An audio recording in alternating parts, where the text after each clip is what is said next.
Ladies and gentlemen, welcome to another episode of Trojan Talks with your host, me, the Trojan Gamer. I hope you've had a good weekend so far. Mine has been full of snow shoveling. Winter is well and truly here in my little slice of Canada. However, when I wasn't rupturing a disc shoveling 3 tons of snow, I was keeping a very close eye on all things PS5. And for those that tuned in last weekend, you'll know I didn't get a PS5 on launch.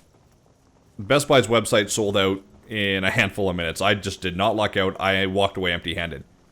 And also, like I said last week, I wasn't too upset. I'm not a militant console gamer. I just wanted to pick up one for some casual console play from time to time. I mean, I wasn't really too upset that I walked away empty-handed. My brother, however, he did manage to get one, and he's had nothing but problems with it so far. And from the sounds of it, he's not really the only one. Where to start with the problems, though? Okay, you know what? Let's just start with rest mode. There's apparently this rampant bug and or software issue where the PS5 goes into rest mode, which is basically standby mode. And this causes the console to require a complete factory reset when it exits rest mode. This reportedly causes all your save games to be wiped from the system. And this issue seems to be linked to certain games. And while this is not an exhaustive list, Godfall, Spider-Man Remastered, Spider-Man Miles Morales, Demon Souls, and Call of Duty Cold War have all had issues with this. So, that's pretty much every PS5 game out right now is having problems. And Twitter has been rife with people expressing concern with the system borderline bricking itself since launch. And actually, apparently, in some cases, the system has actually bricked and become completely unusable. Now, James Stevenson, he's the community director for Insomniac Games, and they make Spider-Man Remastered and Spider-Man Miles Morales. He came out and said, hey, we're looking into it. And then he gave an update of advice basically to fully shut your games down and do not use rest mode until we find a fix for this. So they haven't found a way to fix this issue yet at all. They have no idea what's going on. They're basically suggesting the shotgun approach of don't use rest mode for any of our games. On November 17th, though, the PS5 got its first firmware update, and many were hopeful this would actually fix the rest mode issues that people have been having. Unfortunately, it didn't, and Sony has been customarily cryptic as always as to what the firmware update actually fucking did. But it would seem it has not resolved this issue at all, and it's actually causing me now to believe that this may be more of a game-based issue as opposed to just solely a system-based issue. But again, this is all just conjecture at this point. People are swinging wild because they have no idea what's going on. Another issue I've heard about is PS5 games crashing so hard they shut the entire system down. And this apparently isn't just unique to the PS5. Apparently the Xbox Series X is suffering from the exact same problems too.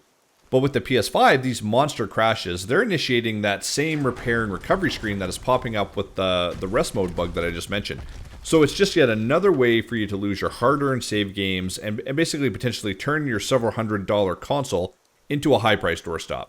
And my brother, I mean, he's been having these same issues too. He's had a few games, including Call of Duty Cold War, that have just thundered in on him, and it's happened more than once.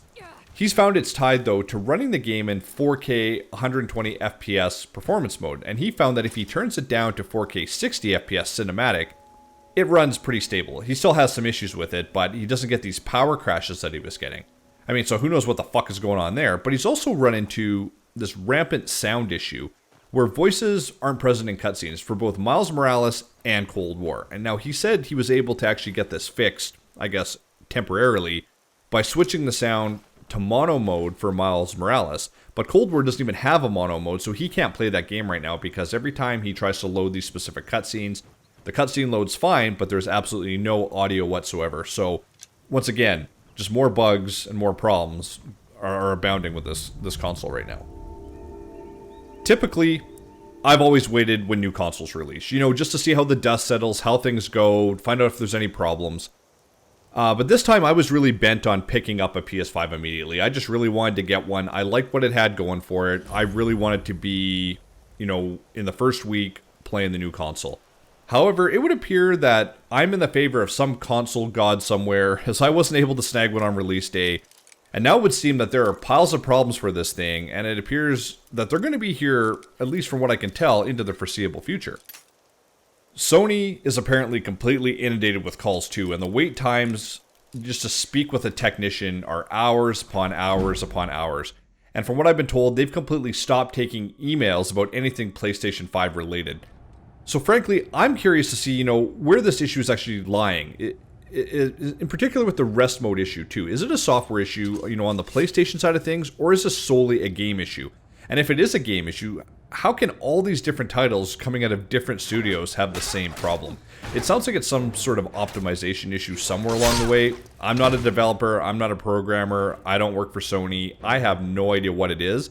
But I mean, I think I've decided though, based on all this uncertainty, that I'm going to hold off on getting the PS5 for now. And it's probably an unpopular decision, but as eager as I am to get it, I don't want to be setting myself up for potential stress and aggravation if my console bricks because I'm doing nothing more than playing a game. So for now, I'm going to wait with zen-like patience for the kinks to be worked out, and hopefully, the kinks aren't worked out too far in the future, because I do want to get going on the PS5 train here. Speaking of the future, and I guess also zen-like patience, is anyone else looking forward to getting a little more detail on Bethesda Game Studios' new game Starfield? For those that don't know, Starfield is Bethesda's first original RPG in something like 25 years. And if you're asking right now, what's a Bethesda Game Studios? Have you been living in a cave for the last 2 decades? Bethesda Game Studios, the ones who brought us the Elder Scrolls series, the Fallout series.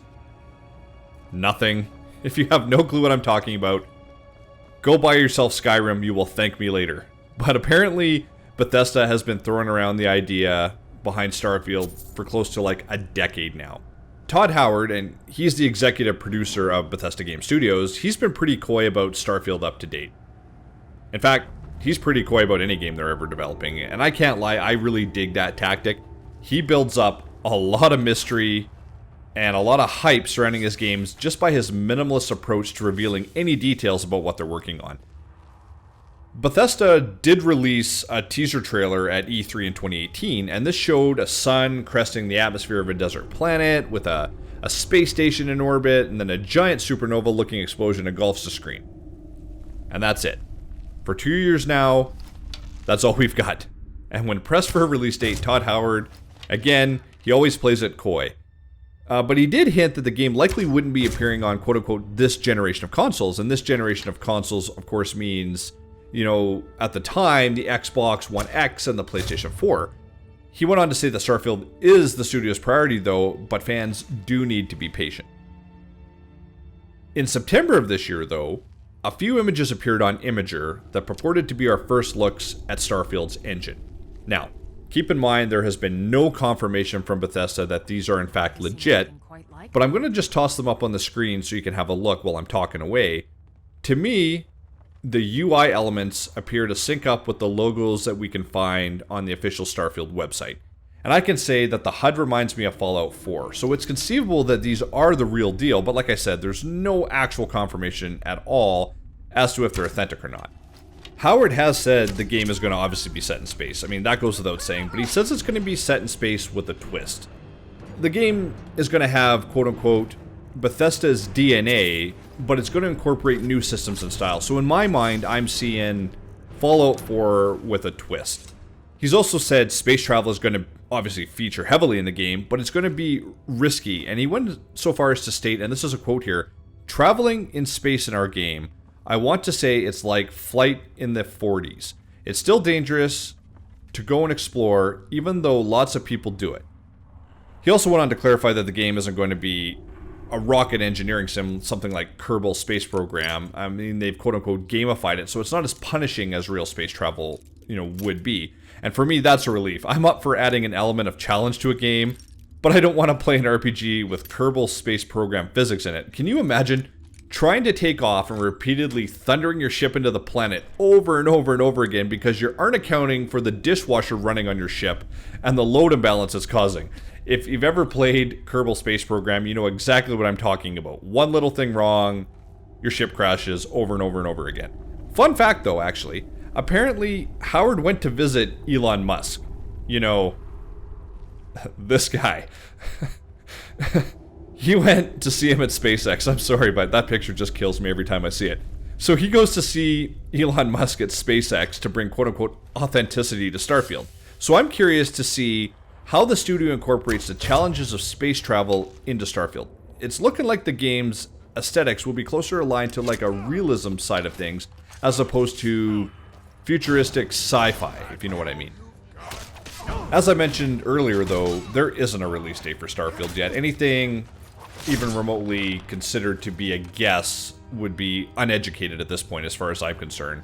But in the good news department, Todd Howard has confirmed the game has moved out of pre-production and it's in a playable state within the studio. Now, what does playable mean? That's anybody's guess, but it's definitely workable at this point.